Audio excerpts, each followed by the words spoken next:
दृष्टांत और रहस्य इस कार्यक्रम में आपका हार्दिक स्वागत है।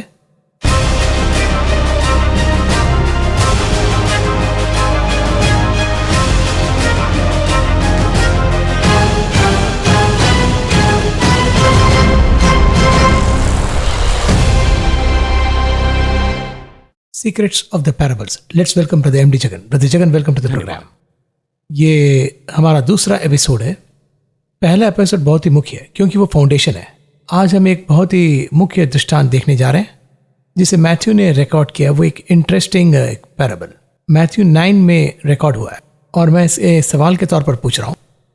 फास्टिंग एंड प्रेयर आमतौर पर कहते हैं ऐसा, मुझे फास्ट करना है क्या? मैं सिर्फ प्रार्थना कर सकता हूँ, बाइबल पढ़ सकता हूँ। क्यों फास्टिंग करने का एक अलग इफेक्ट है? ऐसा सवाल है, मैं नहीं पूछ रहा हूँ, वहाँ के डिसाइपल्स पूछ रहे हैं। उसके लिए भी एक दृष्टांत कह रहे हैं, जरा उसके बारे में बताइए। उपवास प्रार्थना के बारे में बात करनी होगी तो अलग एपिसोड करना होगा। मैं सवाल पूछ रहा हूँ क्योंकि वही सवाल दृष्टांत पर आ रहा है। जी, उस दृष्टांत के पीछे कारण क्या है, यही तो सवाल होता है। सवाल। और उसमें किसके बारे में बताया गया, यही तो सवाल है। ये क्या बोलना चाहते हैं? फरीसी और यूहन्ना के चेले उसके पास में आते हैं। फैरिसी एंड डिसाइपल ऑफ जॉन्स, दो तरह के लोग आए। डिसाइपल ऑफ जॉन ये यहाँ पर आता है। जी हाँ, रिकॉर्ड हो रहा है, यहाँ पर है। हाँ। यूहन्ना के चेले इस तरह कहता है। ये दोनों वहां पर क्या पूछते हैं, देखिए कि हमको यूहन्ना ने कहा है कि उपवास करो। जी हाँ, उपवास करो। और फरीसी भी बहुत उपवास करते थे। देखिए यहाँ पर ये जो फरीसी लोग हैं और यूहन्ना के जो चेले थे, ये तो उपवास का अनुकरण करते थे और यही तो आज भी हम करते आ रहे हैं।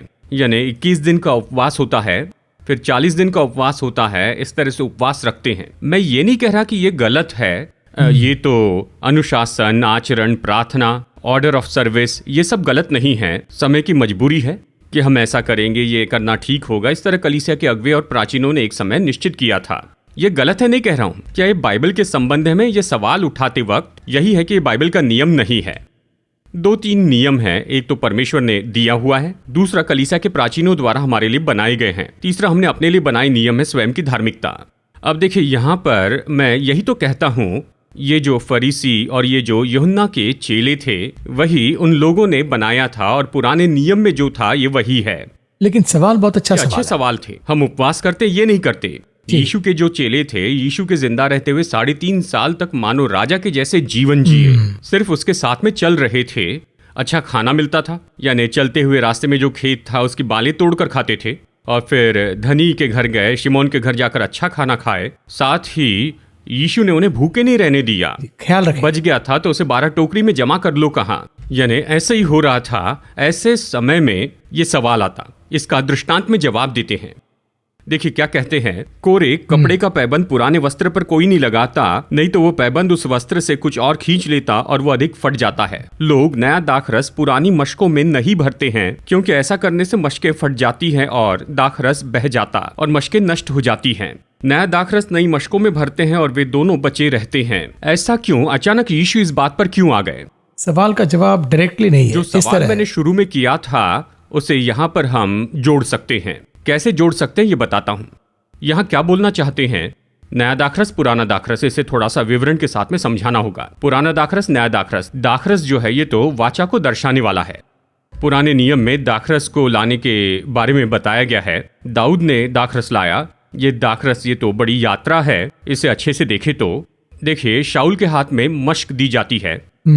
दाऊद जो है वो लोगों को दाखरस देता है, शाऊल नहीं देता है। शाऊल के पास में 3 लोग आते हैं, दाखरस की मशकें देते हैं। मशक का मतलब ये तो स्टोर करने के लिए है। चमड़े का ये एक कंटेनर है, वो उसे देते हैं। उसके अंदर जो दाखरस था, दाऊद राजा बनने के बाद उसे लोगों को देता है। ये वो देता है, शाऊल नहीं देता है, दाऊद ही देता है। इसके पीछे एक रहस्य है। तो ये जो दाखरस है ये वाचा बांधने का एक प्रतीक है। यीशु ने कहा, यीशु ने जब अंतिम भोज किया तो उसने कहा ये नई वाचा है, प्रभु भोज। अर्थात पुरानी वाचा और नई वाचा को एक साथ नहीं जोड़ सकते हैं, यही कहते हैं।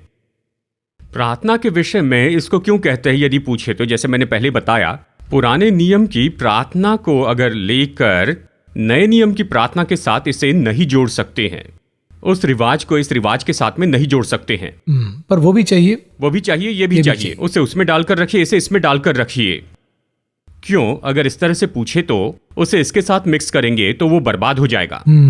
वो मश्क जो है फट जाएगी, रस भी बर्बाद हो जाएगा, रस बह जाएगा। इसका अर्थ क्या है? पुराने नियम की व्यवस्था नए नियम की व्यवस्था, जो स्वतंत्रता की व्यवस्था एक साथ जोड़े तो वो तो व्यवस्था को ही मिटा देगी, फाड़ देगी, या फिर ये नए नियम की व्यवस्था का अपमान करेगी, गिरा देगी, बर्बाद कर देगी। दोनों अलग अलग रखनी चाहिए। ये अच्छा होगा, इस तरह ये कहता है। तो जो ट्रेजर को ढूंढ रहे हैं उन्हें ये बेसिकली समझना होगा। बेसिक समझना है, पुरानी व्यवस्था को और स्वतंत्रता की व्यवस्था को नहीं जोड़ना है। तो इस जगह पर जब आप देखते हैं पुराने नियम की व्यवस्था और नए नियम की व्यवस्था को जब जोड़ते हैं तो क्या होता है, अगर ये पूछे तो, क्योंकि आज ये समस्या है, पुराने दाखरस नए दाखरस को एक साथ जोड़ते हैं। ये कई विषयों में होता है, अर्थात ये सप्त के दिन से शुरू करके दशवां अंश की जो बात है, इन सब में ये है, पुराने नियम को जरूरत पड़ने पर इसे नए नियम में लेकर आना है, और जब जरूरत हो तो नए नियम को पुराने नियम में देखना है। उसके लिए वो क्या कहते हैं, वो पुराना नियम नहीं चाहिए। बाइबल में कुछ विषय में ये है, लेकिन कुछ विषय के लिए वो भी बाइबल में है, इसलिए वो चाहिए, इसलिए ले लेते हैं। इसमें किसे लेना है किसे नहीं लेना है यही तो निर्णय लेते हैं, सब उनकी मर्जी है। परंतु व्यवस्था के अनुसार व्यवस्था अलग है, अनुग्रह अलग है। वो दंड की आज्ञा थी, ये क्षमा है।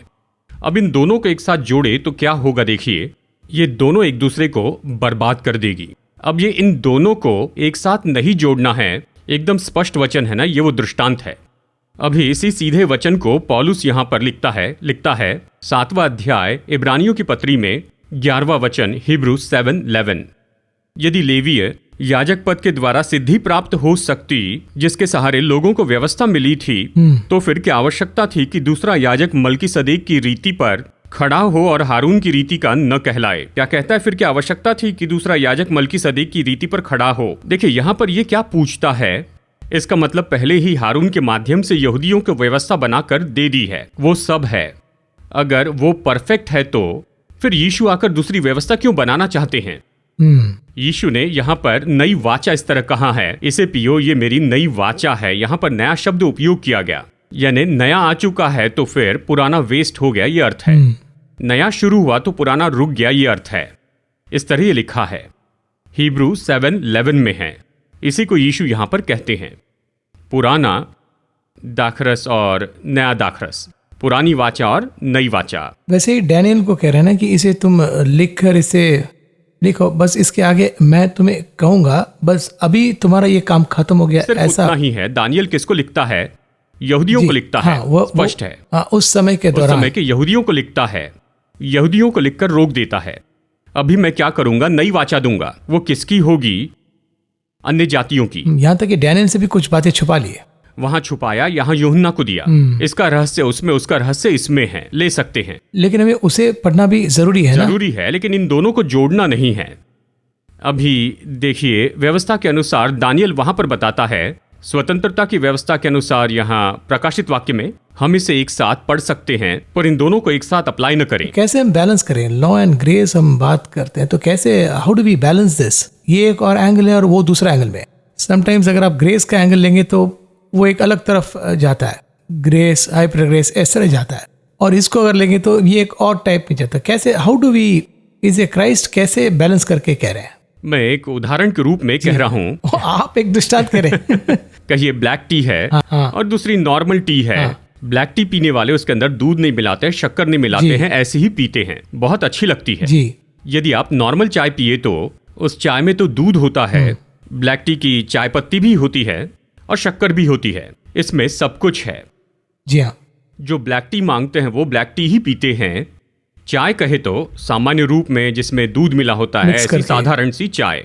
अभी नए नियम की वाचा जो है, इसमें पुराने नियम की वाचा भी मिली है। पुराने नियम में जो विषय कहे गए थे, नए नियम में वो पूरे हो गए। तो किसी भी एंगल में हम एक्सट्रीम नहीं जा सकते। जी हाँ, नए नियम की वाचा के अनुग्रह का अगर पालन करते हैं तो व्यवस्था भी अंदर आएगी। ये तो उसका बिल्कुल अगला वर्जन है। हमें कुछ नहीं करना पड़ेगा, अगर हम केवल नए नियम को फॉलो करेंगे तो पुराना नियम अपने आप उसके अंदर आ जाएगा। सो न्यू टेस्टमेंट में एक ओल्ड टेस्टमेंट है। अभी आप पुराने नियम को यहाँ फॉलो कर रहे हैं। जकरिया इस तरह कहता है कि फसह के मेमने को मारते हैं, फसह के मेमने को बलिदान करके प्रभु मेरे पाप क्षमा करे कहते हैं। कहीं अभी नए नियम में आते हैं, अब पुराना नियम फॉलो नहीं करना चाहते, परमेश्वर ने कहा उसे बंद करो। नए नियम में आते हैं, यहाँ यीशु का बलिदान हुआ है, यीशु बलिदान हुआ। आप कहते प्रभु मेरे पापों को क्षमा कीजिए।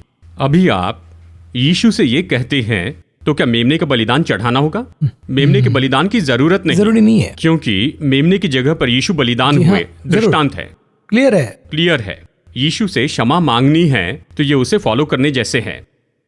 पुराने को फॉलो नहीं कर रहा हूं, नए को फॉलो करके वो भी आ जाएगा। इसी तरह से सब में होगा जी। अब तंबू में जाने की जरूरत नहीं है। क्यों जरूरत नहीं? अगर यीशु को फॉलो करते हैं तो तंबू में जाकर जो भी करना था यहां पर हो चुका है। तंबू में 7 दीपक की दीवट थी, रोटी थी। अब इधर देखे तो पवित्र आत्मा हमें रोटी देता है, वो मन्ना खाए थे। इधर यीशु ही दीपक है, दीवट है। अगर हम यीशु को फॉलो करें, नए नियम को फॉलो करें, तो पुराना नियम उसमें आ जाएगा, कहता हूं। इसीलिए तो वहां रहने वाला पारंपरिक रूप से वहां जो प्रीस्ट है उन्हें क्राइस्ट घृणा करने का कारण हो। प्रभु ये जो कह रहे हैं सभी कॉन्ट्रा है, इसलिए उन्हें प्रेम से देखने के बजाय उनसे घृणा करने लगे। उन्होंने क्या नहीं समझा? यीशु उसके उल्टा बोल रहे हैं, विरोध में कह रहे हैं ऐसे समझा। लेकिन यीशु उन्हें अगले वर्जन के बारे में बता रहे, ये नहीं समझा। यीशु के अंदर ये सब जो व्यवस्था कह रहे हैं वो है, यीशु ही उसे पूरा करेंगे, यही वो मेमना है, यही उस मेमने के बलिदान को पूरा करेंगे, ये नहीं समझे। इसे यूहन्ना ने समझा, जगत के पापों को उठा ले जाने वाला परमेश्वर का मेमना। अब उदाहरण के लिए कह रहा हूं, आदम था ना, आदम के अंदर ही हव्वा थी। पहले अध्याय में वचन कहता है कि मनुष्य का अकेला रहना अच्छा नहीं है। तब आदम के अंदर की हव्वा को किसने नहीं देखा? आदम ने नहीं देखा। अलग देखने के बाद समझ गया। उसी तरह से यीशु मसीह के अंदर जो व्यवस्था थी उन्होंने नहीं देखी। इसी तरह से वो व्यवस्था को अलग और यीशु को अलग तरह से देख रहे थे। उनके अंदर ही एक ओल्ड टेस्टमेंट है। उसके अंदर उसने कहा कि मैं व्यवस्था को पूरी करने के लिए ही आया हूँ। तो वो नहीं है तो ये नहीं है, वो नहीं तो ये भी नहीं। अब मैं फिर से कहता हूँ, पुराना जो है उसे मत छोड़िए। उसे छोड़ना नहीं चाहिए और इसे करना चाहिए, परंतु जहां पर रखना चाहिए वहीं रखिए। दोनों को मिक्स मत कीजिए। उस कॉन्टेक्स्ट को अंडरस्टैंड करने के लिए कह रहे हैं। अगर दोनों को मिक्स कर देंगे ना, डबल डोज की तरह हो जाएगा। यानी मेमने का बलिदान करेंगे और यीशु के पास जाकर पापों की क्षमा मांगेंगे। वो पापों की क्षमा मांगेगा, ये पापों की क्षमा मांगेगा। तो ये जो सवाल है फास्टिंग, मैं फिर से पॉइंट पर आ रहा हूँ। इस सवाल के लिए इस दृष्टांत को कहकर वो स्पष्ट कर रहे हैं। तो इसके पीछे का क्या कहना चाहते हैं? फरीसी जो करते हैं मेरे चेले वो नहीं करेंगे। फरीसियों की प्रार्थना के पीछे की परंपरा अलग है। फरीसी किसका अनुकरण करते थे? पापों की क्षमा के लिए अनुकरण नहीं करते थे। पापों की क्षमा के लिए अनुकरण नहीं किया, ट्रेडिशन फॉलो कर रहे हैं। वो ट्रेडिशनल प्रेयर थी। ये पारंपरिक प्रार्थना मेरे चेले नहीं करेंगे। उसी को एक्सप्लेन कर रहे हैं। यही बताया गया है। पुरानी मशकें फरीसी से कहा तो वो समझ नहीं पाए, क्रोधित हुए। अब हमारी परंपरा से शिकायत है। हम 2000 साल से मूसा के समय से इसका अनुकरण कर रहे हैं। इसलिए वो कहते हैं तुम्हारी प्रार्थनाओं को मेरी प्रार्थना से जोड़ नहीं सकते, तुम्हारी वाचा को मेरी वाचा से जोड़ नहीं सकते हैं। तुम्हारी वाचा की प्रार्थना अलग है, मेरी वाचा की प्रार्थना अलग है। यीशु ने कभी प्रार्थना के लिए नहीं कहा, ऐसे कहने वाले ग्रुप है। यीशु ने कहा प्रार्थना मत करो, लोग इसे अलग समझते हैं। निरंतर प्रार्थना में लगे रहो, बाइबल कहती है। यीशु ने खुद कहा है कि तुम प्रार्थना करते रहो, लेकिन ये जो प्रार्थना है इस वाचा में नहीं जुड़ती है। उसे स्पष्ट कर रहे हैं। इस जगह पर इसे समझना होगा। यदि इस तरह से करेंगे तो दोनों को मिलाकर तो पूरा मकसद ही बिगड़ जाएगा। जी, तो ट्रेजर को ढूंढते समय लगेगा कि ट्रेजर को ढूंढ रहे हैं पर एक और दिशा में जा रहा है। यहाँ क्या समस्या होती है पता है? यहाँ समस्या है, ये कई चर्च में आ गई थी। पहला चर्च जब शुरू हुआ यही समस्या उनमें आई थी। कैसे आई पूछे तो चेलों के बीच में यहूदी रिवाज का पालन करे या न करें, क्यों पौल और पतरस में ही थोड़ा सा विवाद हो रहा था। उसके पहले ही ये समस्या आई। पौलुस के और पतरस के आने के पहले ही ये समस्या आ गई थी। प्रेतों के काम में आने पर यहाँ पौलुस कहता है हम यरूशलेम जाएंगे, वहां जाकर पहले इसका हल निकालेंगे। ये इतनी बड़ी समस्या है, पहले इसके लिए हम हल निकालेंगे। ऐसा कहकर वहां जाते वक्त एक निर्णय लेते हैं। क्या निर्णय लेते हैं? यहूदियों के रिवाज नहीं चाहिए, उस रिवाज में से कुछ नहीं चाहिए, और उसमें लहू से दूर रहना, व्यभिचार से दूर रहना है, गले घोटे हुए मांस से और बाकी सारी बातों से अलग, और कुछ नहीं चाहिए। खतना नहीं चाहिए, तंबू नहीं चाहिए, ऐसे सब निर्णय लेते हैं। पॉल ने इस पॉइंट को करेक्टली पकड़ लिया है। पौलुस पूरा करता है, वो भी कर रहे हैं और सही तरह से अंडरस्टैंड भी किया, समझ गया, बिल्कुल स्पष्ट। शुरू में जो पौलुस है वो थोड़े भ्रम में था। अगर देखे तो यरूशलेम जाने के समय में तीमुथियुस के लिए उसने क्या किया? यहूदी रीति पर पैसे जमा किए। देखिए वो इस तरह से सब कुछ करता है। पौलुस भी एक बार उसके साथ जाकर पैसे जमा करके सब कुछ वो करता है, परंतु एक विषय को देखता है कि ये तो बिना मतलब का एक विषय है, नहीं चाहिए। कहता है मैं इसे छोड़कर अन्य जातियों में जाता हूं। वो क्या कहता है? वो ये कह रहे थे कि अन्य जातियों के जाना यहूदियों के लिए अधर्म, इस तरह से पतरस कहता है। अन्य जातियों के यहाँ जाना मना है, हम शुद्ध यहूदी हैं। जी हाँ। उसके बाद वे लोग इस बात की कोशिश करते हैं मसीही आस्था को समझ आए, इस तरह कहता हूं, जो यीशु ने बनाया उस आस्था को वो यहूदी आस्था में बदलना चाहते थे। डिजाइन यहूदी विचारधारा में, व्यवस्था को अगले वर्जन में बदलना चाहते थे। अगर ये कहे तो पहली सदी के अंत तक रोमी लोग तो मसीही आस्था को यहूदी आस्था के रूप में देखते थे। ये यहूदी है, इनका एक और एक्सटेंशन, इसलिए तो वो हमेशा व्यवस्था को हमेशा इन्हीं के पास भेजते थे। शास्त्रियों के पास जाइए, इधर जाओ उधर जाओ, रोमी जवाब नहीं देते थे। जी, कहेंगे आप खुद फैसला कर लो। कारण यही था कि वो समझते थे कि ये इनके आस्था का भाग है। एक समय यानी देखिए पहली सदी के अंत में इन्होंने जाना कि यहूदी और इन लोगों में कोई संबंध नहीं है, ये अलग हैं। उसके बाद सताव शुरू हुआ मसीह लोगों का। तब पुराने के साथ नए को न जोड़े, इस तरह से यीशु कहते हैं वो व्यवस्था के साथ न जोड़ी जाए। पहली सदी में कलीसिया में ये समस्या आई, सब कुछ कलीसिया में लेकर आ गए, ये हम यहूदियों का है। अब यही समस्या आज की चर्च में भी है। देखिए शुरू में जब मैंने इसे पढ़ा तो मैं इसे थोड़ा जैसे एक जोक जैसे कहूंगा कि यीशु ने कहा जब तक दूल्हा उनके साथ है वे उपवास नहीं करेंगे, दूल्हे के जाने के बाद वो उपवास करेंगे कहाँ? ये ऐसा क्यों कहा है? यीशु के साथ रहते खाने की कमी नहीं थी। उसके जाने के बाद इन्हें खाने की समस्या होने लगी। सच में क्या अर्थ है? जब तक दूल्हा साथ है तो कोई समस्या नहीं, उसके जाने के बाद में अलग तरह का उपवास है। लोग अलग तरह की प्रार्थना करेंगे, वो अलग तरह की वाचा के अंदर आ जाएंगे, तब वो उपवास करेंगे। यही यीशु ने कहा कि तब वो उपवास करेंगे, परंतु उसके साथ रहते हुए नहीं करेंगे, क्योंकि वो पुराने नियम का उपवास था। अब देखिए उदाहरण के लिए कहता हूं, यूहन्ना बपतिस्मा देने वाला था। यूहन्ना ने किस आधार पर बपतिस्मा दिया था? कई लोगों को ये सवाल है। मन को बदलो और फिर राज्य किंगडम विल कम, ऐसा ही तो लिखा है। इस तरह से कहा है ना। आमतौर पर वो किस तरह से बपतिस्मा देता था इसके बारे में कहा तो पौलुस बताता है। यहाँ देखिए अगर इसे बार बार पढ़ेंगे तभी इस सच्चाई को थोड़ा थोड़ा समझ पाएंगे। जब यीशु का नाम लेकर बपतिस्मा देते हैं तो क्या पूछते हैं? क्या तुम परमेश्वर के पुत्र यीशु पर विश्वास करते हो? बपतिस्मा लेने के लिए एक नियम है, प्रेरित 8:37 में। तो तब यूहन्ना बपतिस्मा देने वाले ने कौन सा बपतिस्मा दिया? क्या पूछकर बपतिस्मा दिया? एक वचन कहता है प्रेरित 19:4। पौलुस ने कहा यूहन्ना ने ये कहकर मन फिराव का बपतिस्मा दिया कि मेरे बाद जो आने वाला है अर्थात यीशु मसीह पर विश्वास करना। इस तरह यूहन्ना ने जंगल में बपतिस्मा दिया था। यहाँ पर क्या कहता है? आने वाले मसीह पर विश्वास करो, आने वाले मसीह पर विश्वास करो, ये कहकर बपतिस्मा दिया। तो बपतिस्मा देते समय क्या पूछा? आने वाले मसीह पर विश्वास करते हो क्या? मसीह आएंगे ये विश्वास करता हूं। मन फिराया क्या? हाँ मन फिराया है। पाप स्वीकार किया? हाँ किए है। तो बपतिस्मा दिया। ये यूहन्ना ने किया था, पर हम ऐसा बपतिस्मा नहीं देते हैं। अभी क्या पूछते हैं? परमेश्वर के पुत्र यीशु पर विश्वास करते हो क्या? यीशु परमेश्वर, ये विश्वास करते हो क्या? तो पिता, पुत्र और पवित्र आत्मा के नाम में बपतिस्मा देते हैं। तो उस बपतिस्मे और इस बपतिस्मे में क्या है डिफरेंस? इन दोनों बपतिस्मों को कैसे एक साथ मिला सकते हैं? वही तो ये पैराबल है, यही दृष्टांत है। सो बहुत ही क्लियर है जी।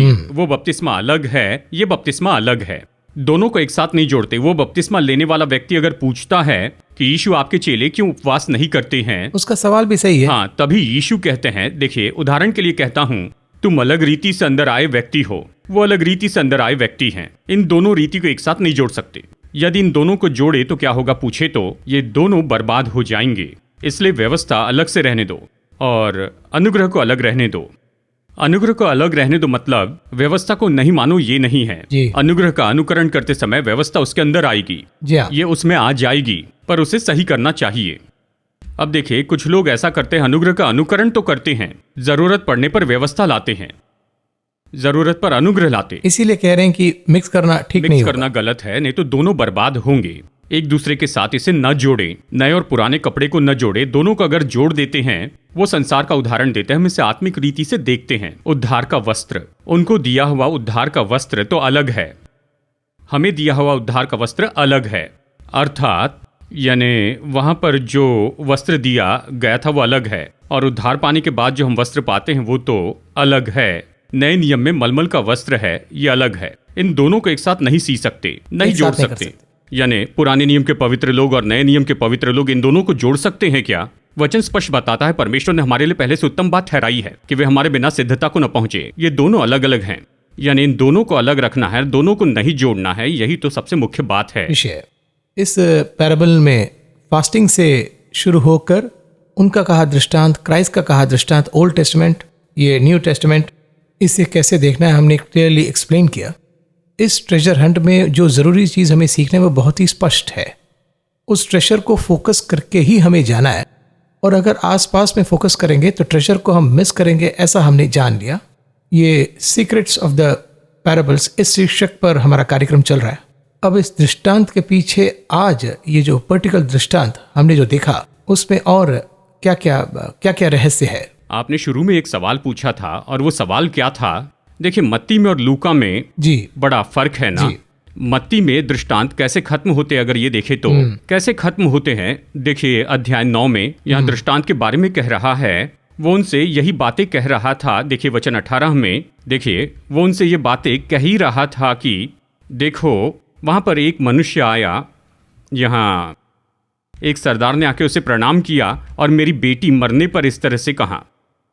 देखिए यहाँ पर यह दृष्टांत कैसे खत्म होता है, जब वो बातें कर ही रहा था तो किसी ने बुलाया, इस तरह खत्म होता है। लूका में देखिए कैसे खत्म होता है। लूका में पढ़ते वक्त देखिए, लूका अध्याय 5 में इसे पढ़ते समय देखिए ये किस तरह से खत्म होता है। कोई मनुष्य पुराना दाखरस पीकर नया दाखरस नहीं चाहता है, क्योंकि वो कहता है कि पुराना ही अच्छा है। अब ये लोग यहाँ क्या करते हैं, पुरानी मशकों में नया दाखरस रखते हैं, मिक्स कर दिए, मिलाने के बाद में वो कहता है कि ये अच्छा नहीं है, पुराना ही अच्छा है। अब देखिए यहाँ पर परमेश्वर का जो उद्देश्य है वो यह है कि नया दाखरस दे, नई वाचा दे। अगर नई वाचा को और पुरानी वाचा को दोनों को अगर मिला देते हैं, एक समय आएगा कोई कहेगा इन दोनों को मिलाकर ये बर्बाद कर रहे हैं, पुराना जो था वही तो बेहतर था। अब देखिए इसी विषय को यूहन्ना 2 में विवाह का जो घर था वहां पर उन्होंने क्या कहा, ये नया अच्छा है, पुराने को उन दोनों को नहीं मिलाया था, पुराना खत्म हो गया था, फ्रेशली फ्रेश दिया था। अगर इन दोनों को मिला देते तो वो इधर नहीं आएगा, पुराने के पास जाएगा। यहाँ तक कि उस मैरिज में वो खुद ही आश्चर्यचकित होते हैं। हमेशा पुराना ही अच्छा होता है, लेकिन आपने सेव करके जब नया दिया तो ये और भी। देखिए दाखरस के बारे में बताया जाता है कि जितना साल पुराना हो वो उतना ज्यादा टेस्टी होता है। यीशु ने इसी के बारे में कहा, वो स्पिरिचुअल डेप्थ, आत्मिक गहराई इसमें है। दोनों को मिला देंगे तो नया नहीं चाहिए, इस तरह से वो कहेंगे नया नहीं चाहिए। वो पॉइंट यहाँ पर मुद्दा है। यहाँ तक कि इस डिजिटल एरा में इस पॉइंट को हमें बहुत सावधानी से उपयोग करना है। यानी अगर दोनों को एक साथ मिला देते हैं, व्यवस्था और अनुग्रह को, आज के लोग समझ पाए इस तरह से बोल रहा हूं, व्यवस्था और अनुग्रह को अगर मिला देते, एक दिन आएगा अनुग्रह चले जाएगा, व्यवस्था ही रहेगी। ये आने वाले उन 7 साल में होगा। देखिए ये जो लोग हैं, ये जितना इसे मिलाते रहेंगे, मसीह आस्था के बारे में लोगों में अनुग्रह के सिद्धांत का विचार होगा। देखिए जैसे कि परमेश्वर ने कहा ये स्वतंत्रता की व्यवस्था है, ये नहीं चाहिए कहेंगे। एक दिन आएगा जब वो कहेंगे कि हमें ये सब कुछ नहीं चाहिए। एक दिन आएगा जब ये सब हटेगा, जब कलीसिया उठाई जाएगी, उस समय पृथ्वी के लोग कहेंगे अनुग्रह नहीं चाहिए। आज भी कई लोग इसी तरह से तो कह रहे हैं। इसके बदले में वो पुराना ही अच्छा है, पुराना ही अच्छा था, फिर से 7 साल व्यवस्था के होंगे। यीशु इसे भविष्यवाणी के रूप में बताते हैं। तो उतना सीक्रेट छिपा है इससे एक विषय के अंदर। इन तीनों दृष्टांतों को 3 अध्याय में एक साथ पढ़ने के बाद मुझे ये पता चला कि लूका की जानकारी में कुछ एक्स्ट्रा दिया है। मैं ये नहीं कह रहा कि मैंने ही इसे ढूंढ निकाला है, जो उसमें है उसे देखना है लूका में। इस तरह से परमेश्वर ने एक एक दृष्टांत के पीछे भविष्य में जो होने वाला है उसकी एक एक भविष्यवाणी छिपा रखी है। इसे मत मिलाइए, अगर मिला देते हैं तो सब खत्म होगा। अगर इसे मिला दे, नया वाला बह जाएगा, बर्बाद होगा, ये अलग है। मनुष्य वापस पुराने पर जाएगा, कह रहे कि नहीं चाहिए कहेगा, हम उसी पर चलते जाएंगे, कहता है वही बेहतर है। लेकिन उस विवाह के घर में नया मंगवाया था जी, इसी बात को बताया गया है। कहा जाए तो शादी का घर जब तक खाली न हो जाए, खाली करने के बाद ही वो समस्या को लाया है, वो खत्म हो गया। देखिए इसके पीछे भी बहुत से विषय हैं। उसी तरह से यहाँ पर दोनों को मिला देते हैं। तो एक ही बात बोलकर खत्म करेंगे, यदि यहोवा परमेश्वर है तो उसके पीछे चले, बाल परमेश्वर है तो उसके पीछे चले। अनुग्रह और व्यवस्था, इन दोनों को न मिलाएं। यीशु ने जो कहा मानिए या दुनिया की बात मानिए। मैं केवल व्यवस्था के बारे में नहीं कह रहा हूं, दुनिया जो बोलती वो भी। यीशु ने कहा है हम दो स्वामियों की सेवा नहीं कर सकते, यानी धन की सेवा और परमेश्वर की सेवा। पर इसमें ट्विस्ट ये है कि न्यू टेस्टमेंट में ग्रेस के साथ उस पैकेज में लॉ भी अंदर आया है। पूरा हो गया है। हाँ। इन दोनों का अनुकरण करने की जरूरत नहीं कह रहा हूं, उसी में समझ में आए इस तरह से कह रहा हूं। मेमने के बलिदान को देखकर यीशु से क्षमा मत मांगिए, नहीं यीशु से माफी मांगिए, क्योंकि वो मेमना बलिदान हुआ है। यही तो इस दृष्टांत में सबसे महत्वपूर्ण बात है। अभी आपने इस समय इस कार्यक्रम में बहुत सारी बातों को एक्सप्लेन किया, अनजान बातों को भी हमने देखा। अगले एपिसोड में हमने कहा था कि एक होमवर्क देंगे।